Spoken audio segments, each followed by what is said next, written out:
Raubenberg venía del lanusismo. Y todo lo que venía del lanusismo estaba condenado. Es el enfrentamiento entre la Marina, mandada por Massera, y la parte del ejército que no lo quería, que no lo quería Massera. Con la dictadura militar instalada en la Argentina, la llegada de exiliados a Europa y el desembarco de Massera en París, en la capital francesa comenzaron a funcionar varios centros de denuncia de violaciones a los derechos humanos.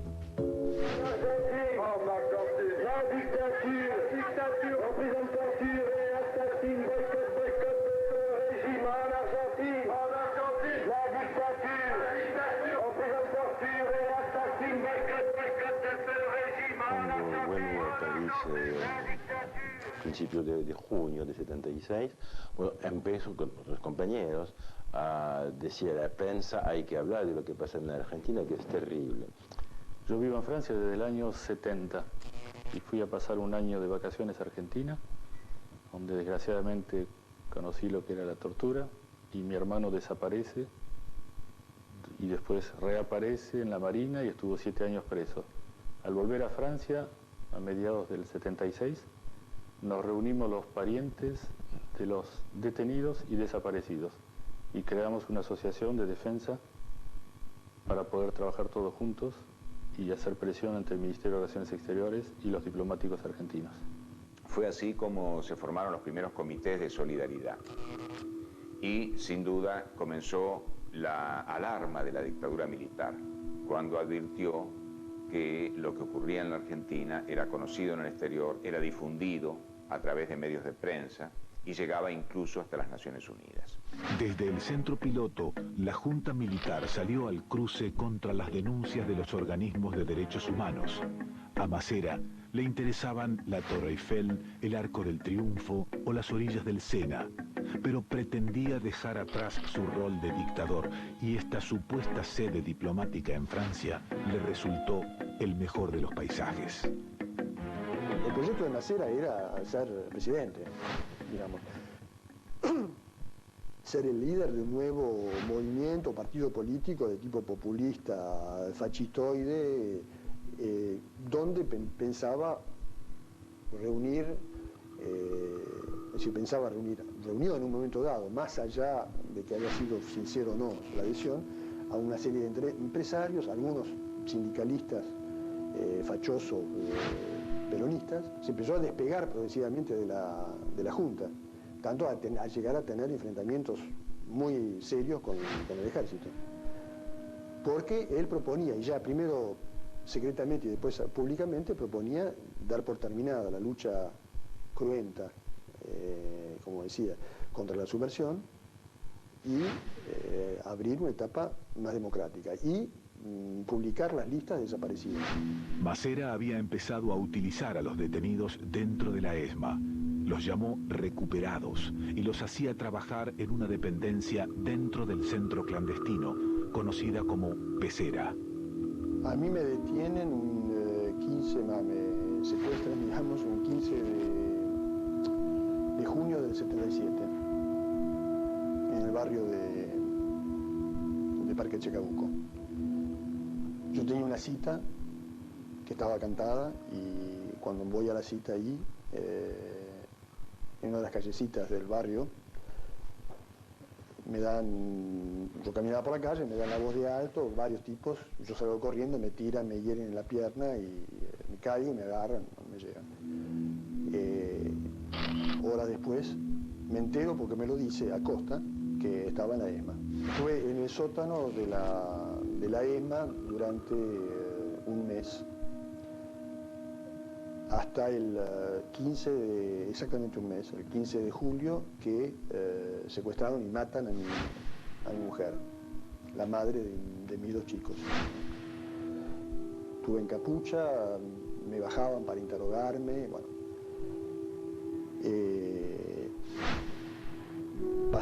A partir de un determinado momento pasaba un tiempo en el sótano, después en capucha, y después el famoso proyecto de Massera de los botoneros recuperados, que funcionaban en lo que se llamó la pecera. Y la pecera, lo que yo hacía era traducir y comentar eventualmente la prensa extranjera, en particular en francés. Digamos, mi único aporte podía ser el hecho de que sabía francés, entonces traducía artículos de francés. Dado que ese grupo de prisioneros estaba pensado con la idea de ser un apoyo propagandístico de la campaña política de Masera, por eso que nos salvamos, digamos. Y fundamentalmente hacer propaganda, contrapropaganda. En las oficinas del Centro Piloto en París, ni Tomás de Anchorena ni Elena Holmberg eran leales a los propósitos políticos de Masera. El almirante necesitaba tener en Francia a gente de su entera confianza. A principios de 1978, arribaron a la capital francesa hombres que pertenecían al grupo de tareas comandado por Masera en la ESMA: Perrin, John, Pernías. El que fue el primer responsable del Centro Piloto fue John, ¿no? John, sí. Que fue el jefe operativo del grupo de tareas durante un tiempo. Entonces después lo mandaron a París. Y bueno, eso se sabía porque se decía que había una manera siempre de enterarse de ciertas cosas, digamos, ¿no? Y después fue Perrin, eso lo supe porque Perrin después fue el oficial que era el responsable mío en la ESMA. Y después de Perrin fue Pernías. Como la presión de las denuncias continuaba, sus leales comenzaron a infiltrarse en los organismos de derechos humanos. Pero Masera necesitaba más y decidió viajar a Francia para entrevistarse con el presidente Valéry Giscard d'Estaing y tomar las riendas de su Centro Piloto. Y Masera fue por intermediario de un diputado, un agente de él, que nos vino a ver para conseguir la cita con el presidente Giscard d'Estaing, diciendo que él hacía una gira antes de terminar el comando en jefe y retirarse de la Junta, y quería ver al presidente francés, que le iba a servir eso como imagen de marca para su campaña electoral. Y en la negociación nos propusieron 4 franceses, o sea, 4 detenidos los liberaban si conseguíamos esa cita. Y fuimos a la Casa de Gobierno, insistimos, nos contestaron que sí, transmitimos a Buenos Aires. Masera fue recibido por la puerta trasera, o sea que sin ninguna ceremonia, sin uniforme, sin comunicado de prensa, y a las pocas semanas aparecieron los 4 franceses. De lo que sé, Giscard lo recibió la primera vez a las 5 de la tarde, haciéndolo entrar por una puerta trasera del Palacio del Liceo, de la Casa Rosada francesa, y fue una entrevista discreta. La idea de lo que supe a la época era para Masera mostrar a los demás jefes de la Junta que él, Masera, tenía relación internacional y reconocimiento internacional, para darse una postura, ¿no? Masera tenía una relación de amistad y una relación política con Giscard d'Estaing, que era la derecha, presidente en ese momento de Francia, la derecha francesa. Tenía una relación personal, a punto tal que Masera va a París y le entrega a Giscard d'Estaing direcciones con compañeros nuestros que habían caído, que habían estado chupados en la Escuela Mecánica de la Armada, y que los libera en Francia y le dice: ve, los desaparecidos en realidad son prófugos de los propios montoneros. Para mover sus piezas y para acomodar a su gente y liquidar a los que lo molestaban y dar órdenes. Y para presentarse como el patrón de la Argentina. La reunión entre el almirante Masera y el presidente Giscard d'Estaing fue confirmada años después por el embajador Tomás de Anchorena, cuando fue interrogado sobre ese hecho en el juicio a los excomandantes. Se sabe que Masera en uno de sus viajes tuviese alguna entrevista con Giscard d'Estaing. ¿Puede contestar? Sí, afirmativo. Tuvo una entrevista que él publicitó en gran forma acá. Yo después, por mi información, fue una visita meramente protocolar que no pasó de 15 a 20 minutos. ¿Y se enteró usted cuál fue el contenido de esta entrevista? Yo no estuve informado porque esa entrevista no se tramitó a través de la embajada. Los organismos de derechos humanos continuaban denunciando, pero al saber que estaban bajo la mira de Macera, comenzaron a trabajar con cautela.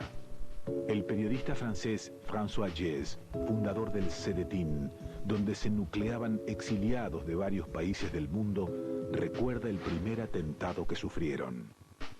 También hubo, me acuerdo, unos reportajes en alguna revista tipo Gente, hubo la de Gente, me acuerdo, sobre el centro nuestro donde estábamos, del CEDETIN, o sea, el centro del terrorismo, de la subversión internacional, pero nos hacía reír más que todo. Bueno, reímos un poco menos cuando nos pusieron una bomba que voló la entrada de la Rue Noteuil, del edificio donde estábamos. Elena Holmberg, desde su puesto en la Embajada Argentina en Francia, fue testigo privilegiado de todos los ilícitos cometidos por Macera y los marinos del grupo de tareas de la ESMA. A principios de 1978, el almirante Macera ordenó que el torturador Alfredo Astiz viajara secretamente a Francia.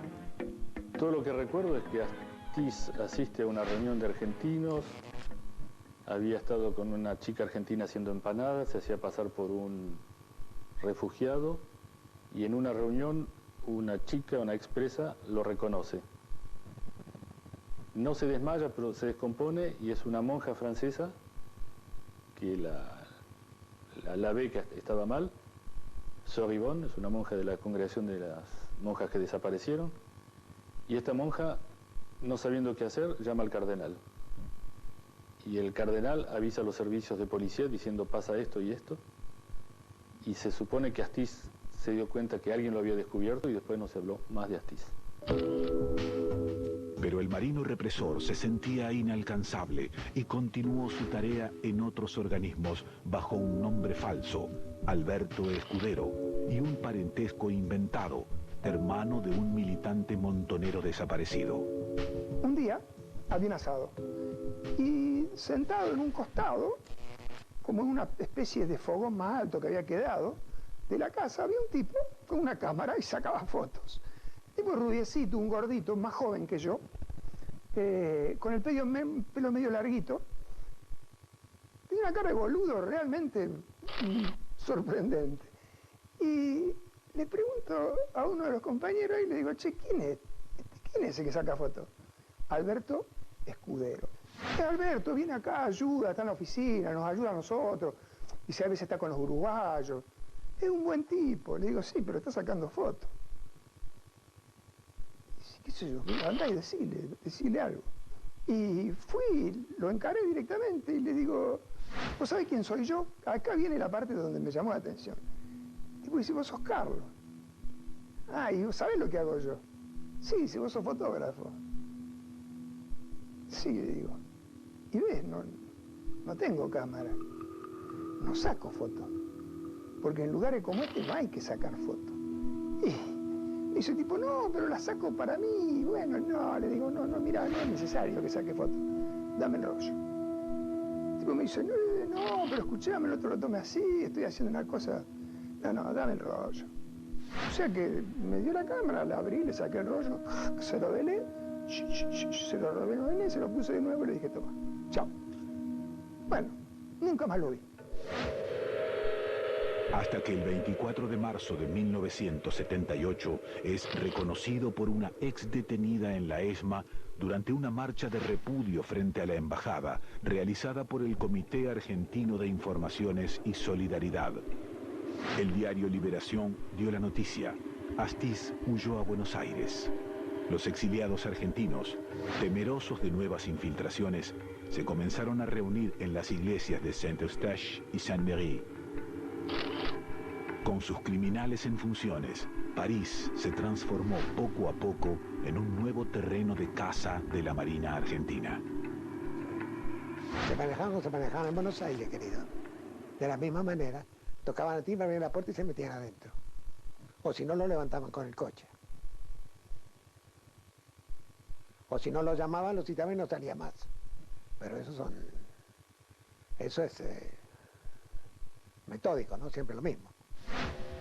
Masera se adueñó de la embajada argentina en Francia y puso en práctica el centro piloto. Ordenó vigilar a los exiliados argentinos, infiltrarse en los organismos defensores de los derechos humanos y llevar adelante su política represiva en Europa. Tenía un solo objetivo: ser presidente. Y la diplomática Helena Holmberg era una molestia para sus delirios de grandeza.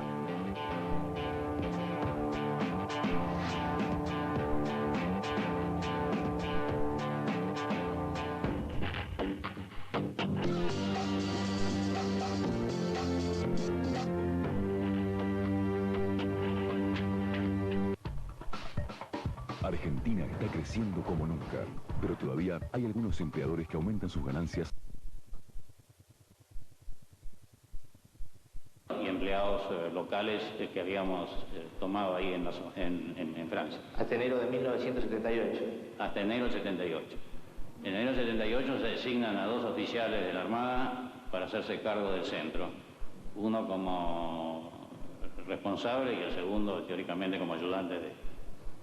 Y en ese momento se desvirtúa el origen por el cual había sido creado el centro, y el centro se convierte en un elemento de promoción de uno de los comandantes que estaban en ese momento a cargo del gobierno. Usted dice que ahí el centro se transformó en un elemento de promoción de uno de los integrantes de la Junta. Así es. ¿De quién se trataba? Del almirante Masera. ¿De qué forma se realizaba esta promoción? Bueno, él, independiente de sus gestiones, realizaba periódicos viajes a Europa, donde no lo hacía en forma oficial, y iniciaba lo que después conocimos como sus aspiraciones a actuar políticamente en la República. 7 años antes de que el embajador Tomás de Anchorena diera su testimonio en el juicio a las juntas militares, el almirante Eduardo Masera había comprendido que necesitaba al peronismo para llegar a la Casa Rosada una vez que terminara la dictadura militar y se convocara a elecciones presidenciales. A través del centro piloto inició un acercamiento con los sectores más conservadores del peronismo que debían llegar a París para entrevistarse con el jefe de la Armada. Así fue como Masera se reunió con el sindicalista Casildo Herrera para negociar un pacto militar sindical.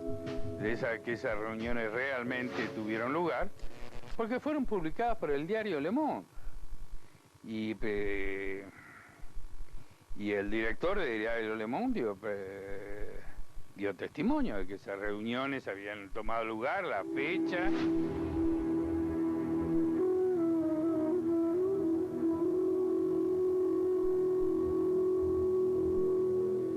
El Mundial de Fútbol en la Argentina estaba por comenzar.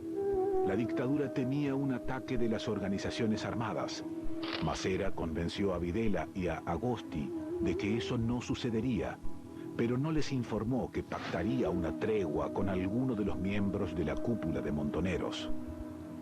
O sea, nadie iba a preguntar, acá funciona un centro piloto, pero sabíamos que desde ahí se generaban las campañas en favor de la Copa, los avisos que salían publicados en los diarios, porque el gobierno argentino publicaba avisos en los diarios, o sea, sobre la Copa y denunciando, haciendo una contrainformación de lo que nosotros decíamos.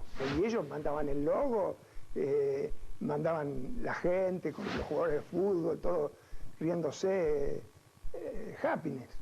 Y eso se publicaba en los diarios europeos, pero pago.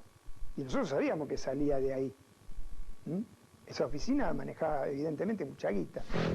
Al día siguiente del encuentro Masera-Montoneros, un diario francés publicó: una reunión secreta entre un miembro de la Junta Militar Argentina y peronistas de izquierda tuvo lugar el domingo 9 de abril en un hotel parisino.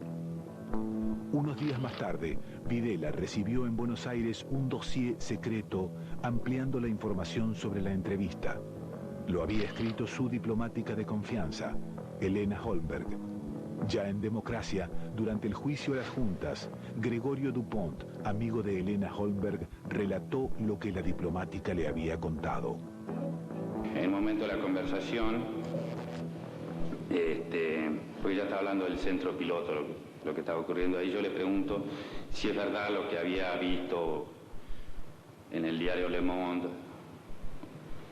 lo que había sido publicado sobre una reunión de Masera con los Montoneros y con Firmenich.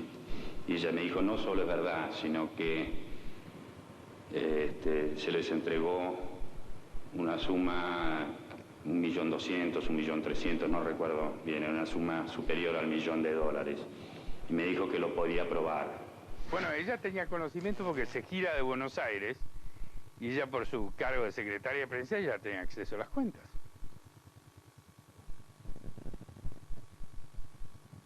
Se ve los pases de dinero.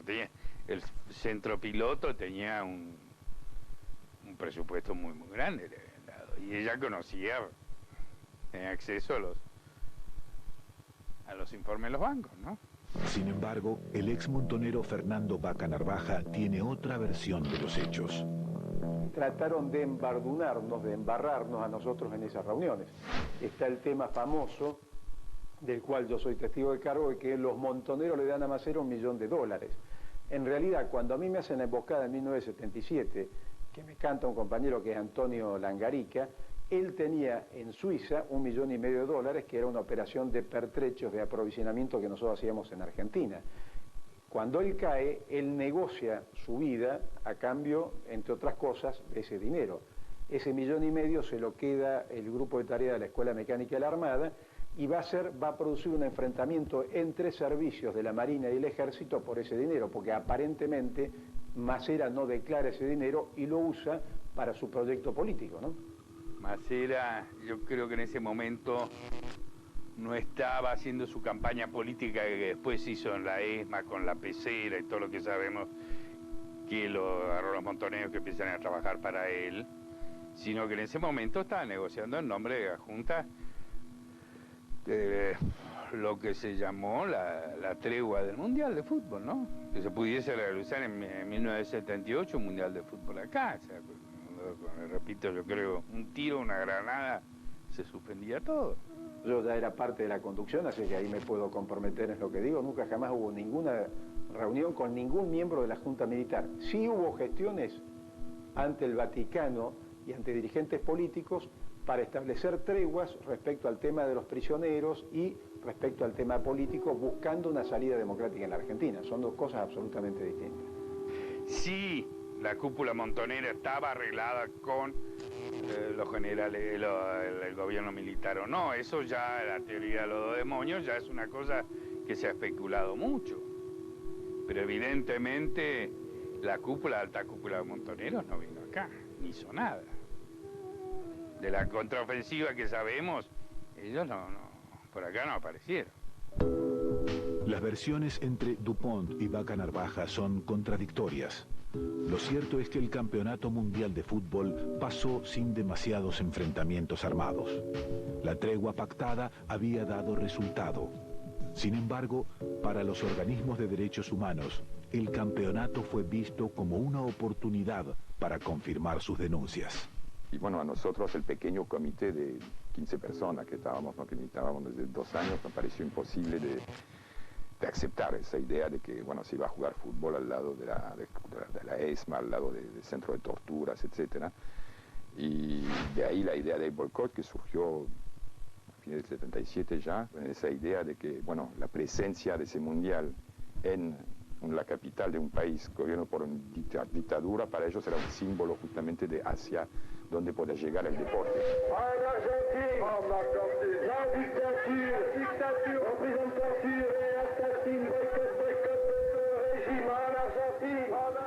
Masera sabía que Helena Holmberg le había informado a Videla sobre las reuniones secretas y decidió apartarla del centro piloto en París.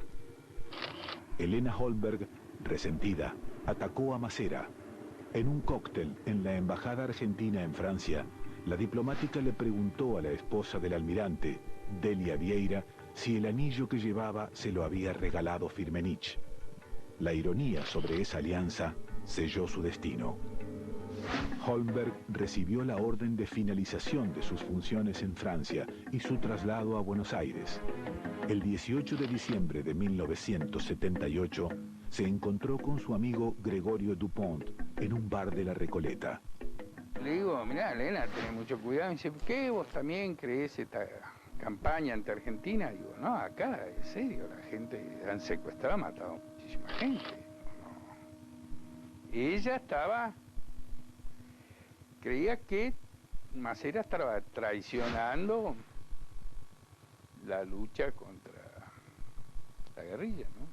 Ella realmente no creía sobre los secuestros, no creía que la gente desaparecía, creía que era una campaña que se hacía en Europa. Y bueno, toda esa época ya la pasó en Europa, en Francia, ¿no?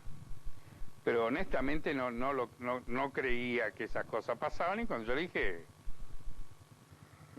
Elena, sos boleta, si seguís hablando con la gente así. Holmberg no hizo caso a su amigo y continuó hablando. 2 días después del encuentro con Dupont, la diplomática se entrevistó con el canciller Oscar Montes, un vicealmirante que respondía a las órdenes directas de Masera. Le contó a Montes todos los movimientos que Masera hizo en París, las operaciones de inteligencia montadas por los oficiales enviados desde la ESMA y el manejo irregular de millones de dólares que se remitían desde Buenos Aires a Francia. A las 8 de la noche del 20 de diciembre, Elena Holmberg fue a buscar su auto al estacionamiento de Uruguay y Santa Fe. Tenía que encontrarse con una periodista francesa que iba a entrevistar a Videla para la revista Paris Match. En el garage fue interceptada por 3 sujetos. Nunca más se la vio con vida. A Elena hay testimonios que la secuestran con un Chevy celeste, color celeste. Ahora, ¿qué pasa? Ese Chevy había uno solo, porque no era color de la General Motors, era un color que fue pintado. Fue pintado, ese color era el color del jefe de la Escuela de Mecánica de la Armada. Y ella, creo que se mete en un garaje en la calle Uruguay, y para el otro coche, que era un Chevy celeste, se bajan 3 tipos, la agarran, la sacan del garaje, el portero de la casa no dice ni mu, todo el mundo sabía, en un coche, de esos coches nadie se metía. El 23 de diciembre de 1978 se encontró el cadáver de una mujer de poco más de 40 años flotando en el río Luján. En uno de los momentos más duros de la dictadura, era un hecho rutinario. Y el comisario encargado de la zona procedió de la misma forma que con los miles de cuerpos que había hallado. Ordenó el corte de las manos para enviarlas al departamento de huellas dactilares y enterró el cuerpo como NN en el cementerio de Benavides. 20 días después, las pruebas dictaminaron que se trataba de una diplomática argentina de segundo orden, Elena Holmberg. Los marinos del centro piloto ya sabían que Elena Holmberg había sido chupada. Ahora ellos dieron una explicación. Yo me acuerdo que dijeron, buscaron dónde andaba y qué sé yo, que, bueno, en fin, una cosa muy vaga, y no concretaron nada. En el año 1982 comenzó el juicio para esclarecer el crimen de Holmberg. Uno de los primeros testigos en declarar fue Gregorio Dupont. Y me abre el juicio Masera, a mí me empiezan a amenazar por teléfono, personalmente, continuamente. Yo vivía, tenía un departamento en Posadas y Ayacucho, y, en fin, alquilaba la parte de atrás del Hotel Alvear, ¿se acuerda de ese edificio grande? Y el consorcio me vino a pedir que me mude porque habían puesto 2 bombas y que yo era un peligro donde estaba. Lo secuestran a mi hermano, lo tienen 10 días secuestrado, después lo torturan hasta matarlo.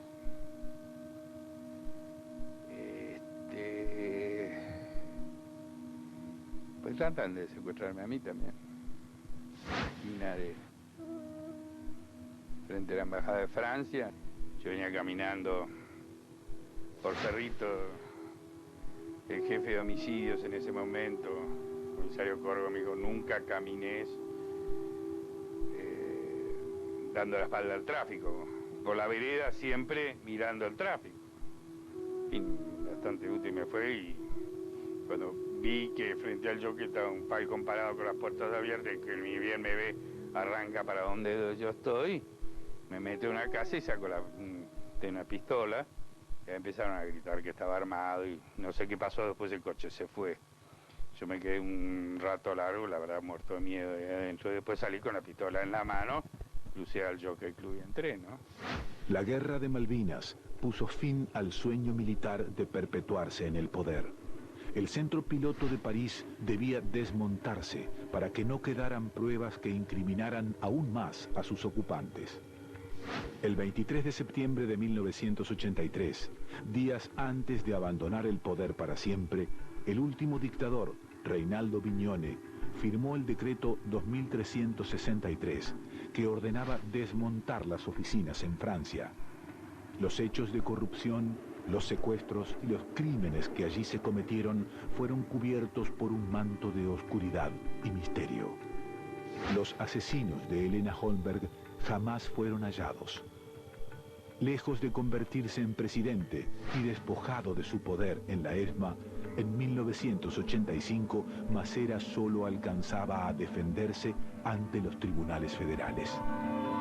Cuando el enemigo se dio cuenta de que empezaba a perder la guerra de las armas, montó un espectacular movimiento al amparo inobjetable del sagrado tema de los derechos humanos. Condenando al almirante Emilio Eduardo Masera a la pena de prisión perpetua, inhabilitación absoluta perpetua,